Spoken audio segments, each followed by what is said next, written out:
Everything we as human beings have created on this planet was essentially first created in our minds. All that you see, which is human work on this planet, first found expression in the mind, then it got manifested in the outside world. So one thing we need to understand is, the wonderful things that we have done on this planet and the horrible things that we have done on this planet, both have come from the human mind. So if we are concerned as to what we create in this world, it's extremely important that first of all we learn to create the right things in our mind. How we keep our minds? If we do not have the power to keep our minds the way we want it, what we create in the world is also going to be very accidental and haphazard. So learning to create our minds the way we want is the basis of creating the world the way we want. There is a wonderful story in the yogic lore. On a certain day, a man took a walk. He went for a long walk. Accidentally, unawares, he walked into paradise. Fortunate, isn't he? He just took a walk and he landed up in paradise. After this long walk, he felt little tired. So he thought, oh, I'm tired, I wish I could rest somewhere. He looked around, there was a nice tree, underneath which there was very cushiony grass. So it was inviting. He went and put his head down there and slept. After a few hours he woke up, well rested, and he thought, oh, I'm well rested, but I'm feeling hungry, I wish I had something to eat. And he thought about all the nice things that he ever wanted to eat in his life. And instantly, all those things appeared in front of him. You need to understand, there the service is like that. Hungry people don't ask questions. Food came and he ate. Stomach became full. Then he thought, oh, my stomach is full, I wish I had something to drink. All the nice things that he ever wanted to drink, he thought about it and all of them just appeared in front of him. Drinking people also don't ask questions, so he drank. Now with a little bit of alcohol in him, you know Charles Darwin told you, all of you are monkeys, your tail fell away. Not me, Charles Darwin told you that you were all monkeys and your tail fell away and then you became human. Yes, definitely the tail fell away, but the monkey… In yoga, we always refer to an unestablished mind as markata, which means a monkey. Why we are referring to the mind as a monkey is, what are the qualities of a monkey? One thing about a monkey is, it's unnecessary movement. And another thing about the monkey is, if I say you're monkeying somebody, what does it mean? Imitation. Monkey and imitation have become synonymous.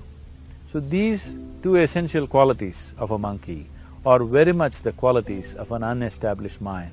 Unnecessary movement, you don't have to learn it from the monkey, you can teach it to the monkey. And imitation is full-time job of the mind. So when these two qualities are on, a mind is referred to as a monkey. So this monkey became active within him. He just looked around, thought, what the hell is happening here? I asked for food, food came. I asked for drink, drink came. There must be ghosts around here, and ghosts came. Oh, the ghosts have come, they're going to surround me and torture me, he thought. Immediately the ghosts surrounded him and started torturing him. Then he started screaming in pain and said, oh, they're going to kill me, and he died. Just now he said he's a fortunate being. The problem is he was sitting under a kalpa vriksha or a wishing tree. He asked for food, food came, he asked for drink, drink came, he asked for ghost, ghost came, he asked for torture, torture came, he asked for death, death happened. Now don't go looking for these kalpavrukshas in the forest. You can barely find a tree these days.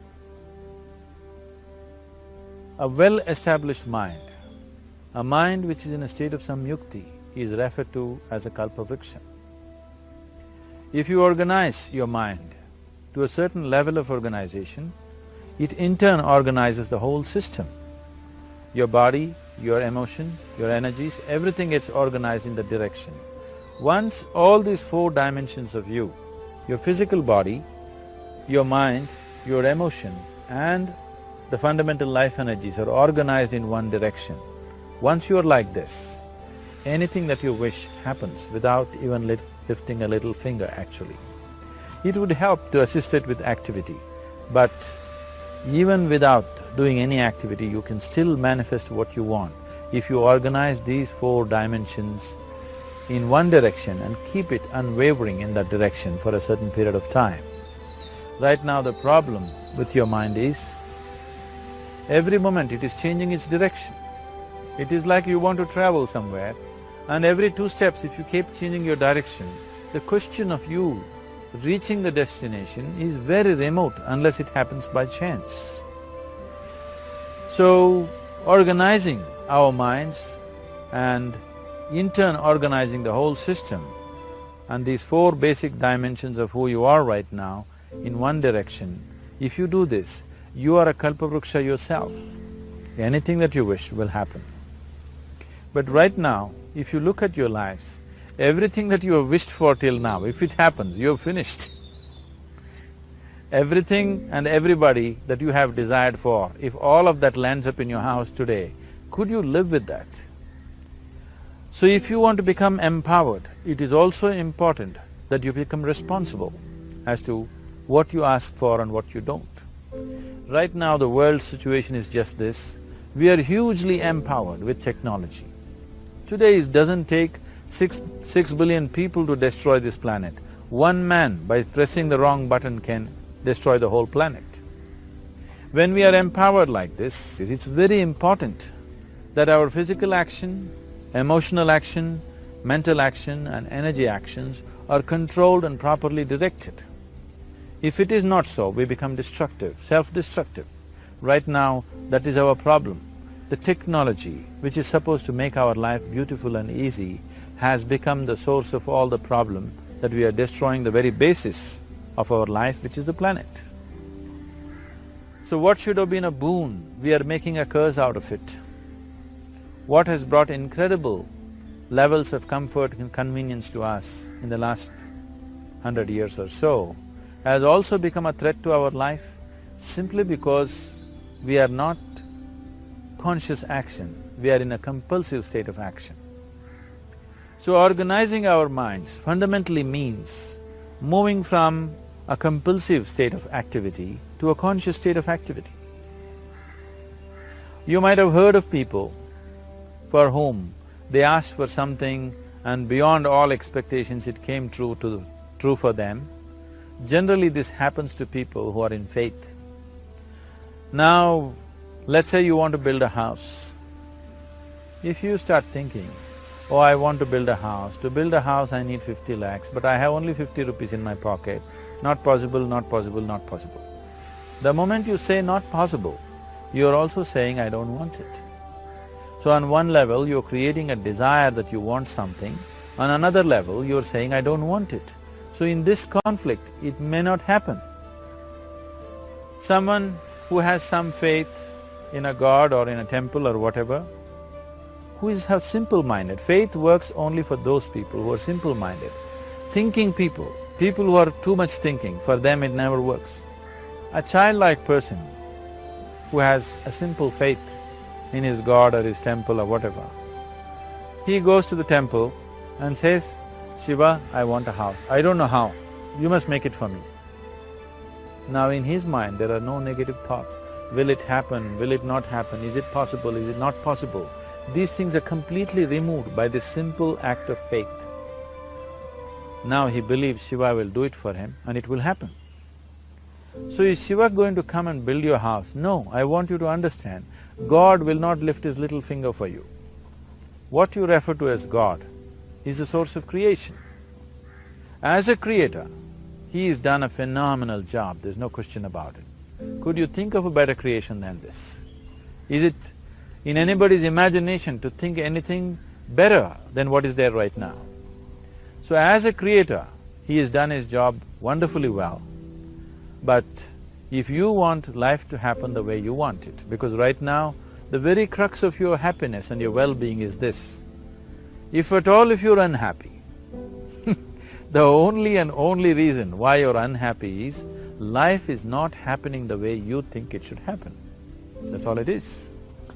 So if life is not happening the way you think it should happen, you're unhappy. If life happens the way you think it should happen, you are happy. It's as simple as that. So if life has to happen the way you think it should happen, first of all, how you think, with how much focus you think, how much stability is there in your thought, and how much reverberance is there in the thought process will determine whether your thought will become a reality or is it just an empty thought. Or how you do not create any impediments for your thought by creating negative thought process. Is something possible or not possible? Is destroying humanity. What is possible and not possible is not your business, it's nature's business. Your business is just to strive for what you want. Right now you're sitting here. If I ask you two simple questions, I want you to just look at this and answer this. Right now from where you're sitting, can you just fly off? You say no. Right now from where you're sitting, can you get up and walk? You'll say yes. What is the basis of this? Why you say no to flying and yes to walking? Because past experience of life, many times you've gotten up and walked, never did you fly off. Or in other words, you're using the past experience of life as a basis for deciding whether something is possible or not possible. Or in other words, you have decided that what has not happened till now cannot happen in your life in future. This is a disgrace to humanity and the human spirit. What has not happened till now on this planet can happen tomorrow. Human beings are capable of making it happen tomorrow. So what is possible and what is not possible is not your business. That is nature's business. Nature will decide that. You just see what is it that you really want and strive for that. And if your thought is created in a powerful way, without any negativity, without any negative thoughts bringing down the intensity of the thought process, it will definitely manifest. The whole existence today, modern science is proving, is just a reverberation of energy. It is a vibration. Similarly, your thought is also a vibration. If you generate a powerful thought and let it out, it will always manifest itself. So generally, people are using faith as a means to remove the negative thought. Today, once you have become thinking human beings, your faith is not too deep. It doesn't matter how much faith you think you have, somewhere doubts always crop up. Right now, the way your minds are made, this moment, if God appears right here, you will not surrender to Him. You will want an investigation whether He is really God or not. With this kind of mind, you should not waste your time on faith. So there is an alternative, which is commitment. If you simply commit yourself to creating what you really care for, now once again, your thought gets organized in such a way, there is no such thing as whether it's possible or not possible. There is no hurdle in your thought process. Your thought flows freely towards what you want.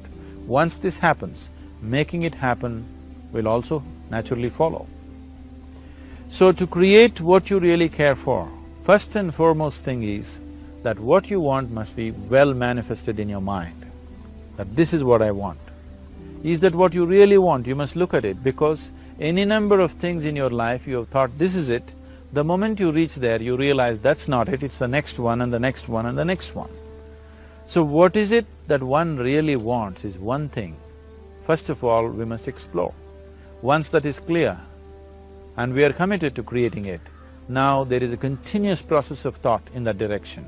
Once you can maintain a steady stream of thought without changing direction, definitely this is going to happen in your life, or it will definitely manifest as a reality in your life. So, either you make this human form into a kalpa vriksha, or you make it into one big mess, which is happening all over.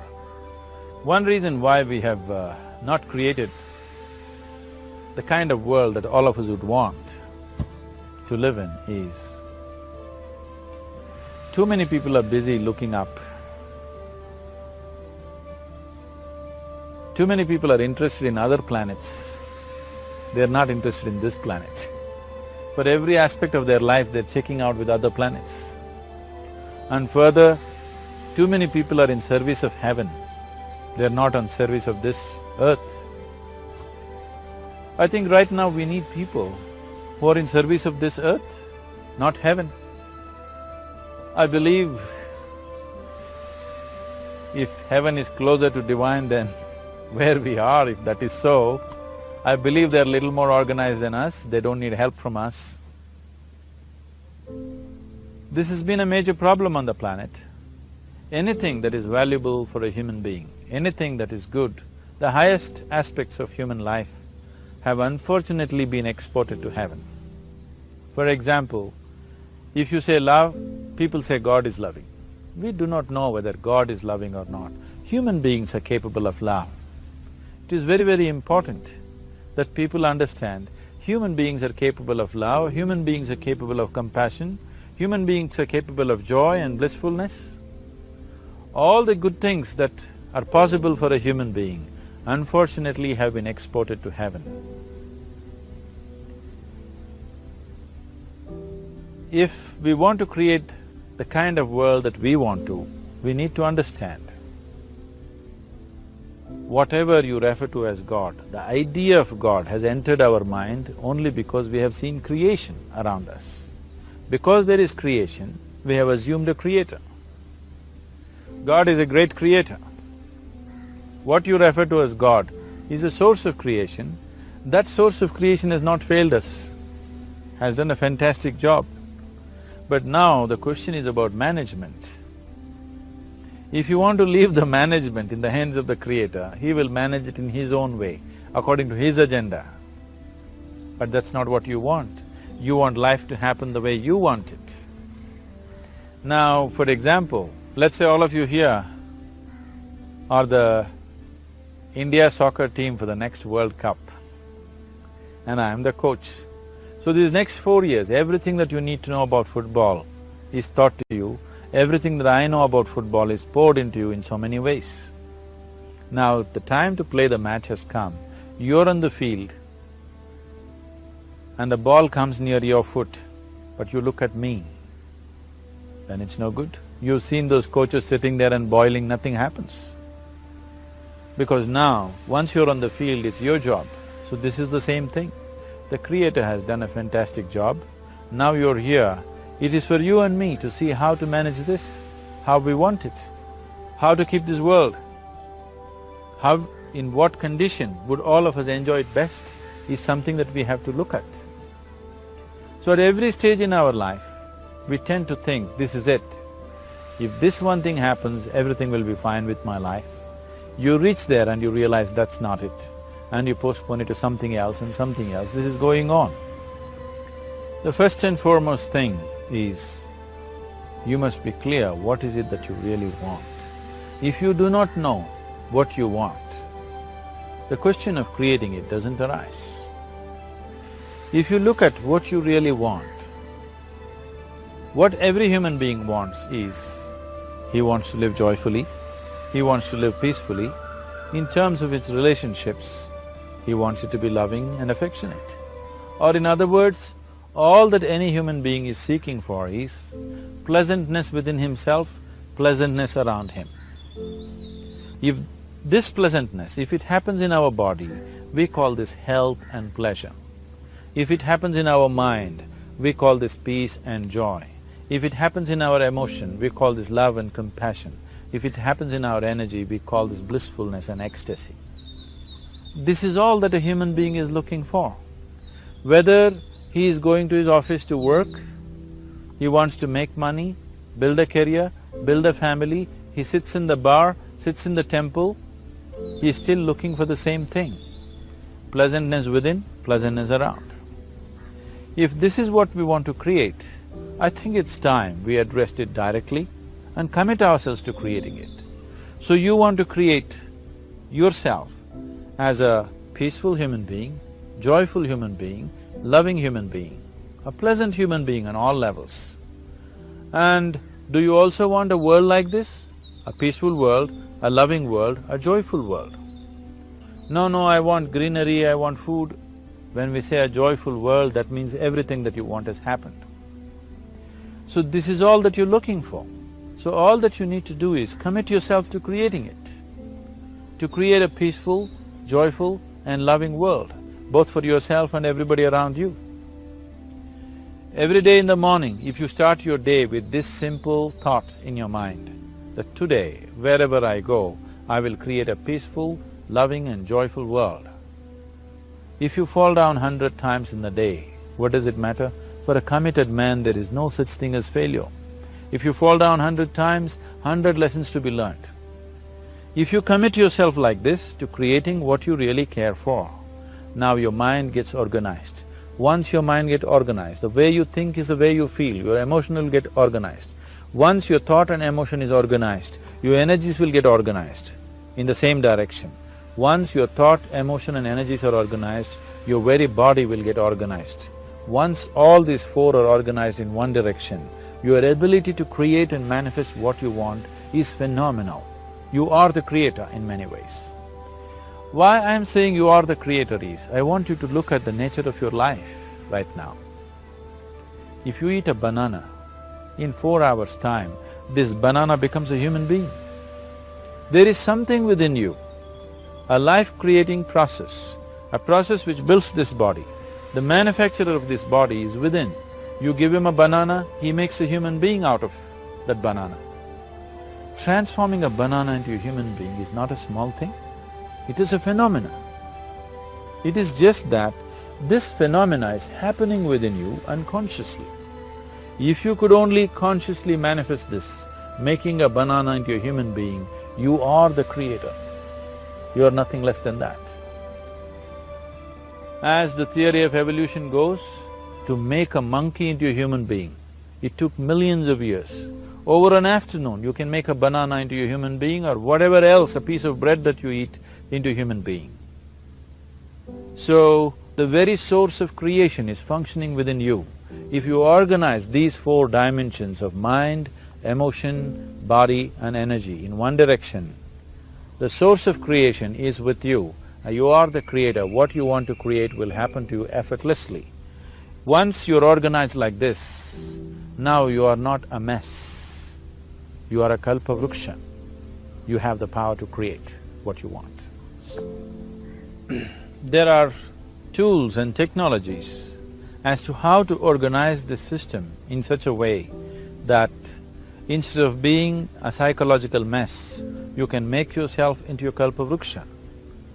This culture, these traditions, the whole technology of yoga is just about this, transforming yourself from being just a piece of creation to the creator himself. This is not in search of God, this is in search of becoming a God.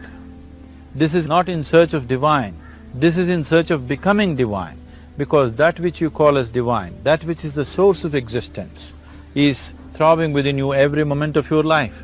Otherwise, a piece of bread cannot become a human being in the course of an afternoon. So, shifting from being just a piece of flesh and blood to becoming a creator, there is a whole science and technology for this. There are tools to make this happen. That which is the source of creation is functioning within you every moment of your life. It is just that, have you kept access to that dimension or not? Organizing the four basic elements of your life will give you that access. There are tools and technologies to do this. The whole science of yoga The whole technology that we refer to as yoga is just about this, transforming yourself from being just a piece of creation to become a creator. For example, 100 years ago, if I picked up something like this and I start speaking to someone who is across in another part of the world, you would think it's some kind of a miracle. Either I must be a messenger or a son or maybe God himself. But today, this is just another gadget that every one of us carry and use. Today sitting here, without using this instrument, if I speak to someone in another part of the world, it is still a miracle for you. So, this instrument happened because of human mind wanting it to happen. 100 years ago, nobody thought this was possible, but today it is just a common thing. Similarly, many things which are not in our perception yet can be brought into our perception, and our ability to create our lives can be greatly enhanced. So first and foremost thing is to organize the mind and to organize your emotions, body and energy in that line. Once this happens, you are in touch with the fundamental life-creating process within you. Once you're in touch with it, once you're in excess of that power, you have the power to create. You have the power to create your life and your surroundings the way you want it. Because we have lost our power to create, we are making a mess out of ourselves and the world around us. If we operated as the true creator, as it is operating within us, creating this body for us, if we could create our lives with the same sense of organization and sense of purpose, this world and the human being would be in a completely different state. It is my wish and my blessing that every human being in this world should have this access to the source of creation within himself, so that he can function here as a creator, not just as a piece of creation.